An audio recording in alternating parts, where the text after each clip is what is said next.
కథ చెప్పుకుందామా? వ్యత్యాసం.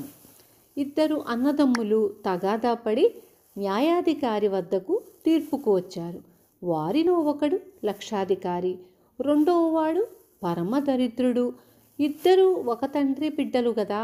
మీలో ఒకరు లక్షాధికారి కావటము, రెండవవాడు చిల్లిగవ్వలేని దరిద్రుడుగా ఉండటము ఎలా సంభవించింది అన్నాడు న్యాయాధికారి. దానికి ధనికుడు ఇలా సమాధానం చెప్పాడు. అయ్యా, 5 ఏళ్ల క్రితం మేమిద్దరము మా తండ్రి ఆస్తిని సమంగా పంచుకుని చెరొక 50,000 తీసుకున్నాం. మావాడు తాను ధనికుడనే భావంతో సోమరిపోతుగా తయారయ్యాడు. ఎటువంటి పని పడినా తన నౌకర్లతోనూ మీరు వెళ్ళి ఆ పని చూడండి, వెళ్ళి ఈ పని చూడండి అనేవాడు. ఎప్పుడూ నౌకర్లను వెళ్ళండి అని ఆదేశించటంతోనే అతనికి సరిపోయింది. నాకు నౌకర్లున్నారు, నేను కూడా వారి చేత పనులు చేయించుకుంటున్నాను.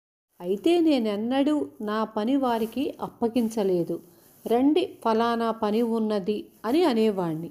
నేను నౌకర్లను ఎన్నడూ రమ్మని తప్ప పొమ్మని ఎరగను. మా ఇద్దరి పరిస్థితులు ఇంత విరుద్ధంగా పరిణమించడానికి ఇంతకు మించి మరే కారణమూ లేదు.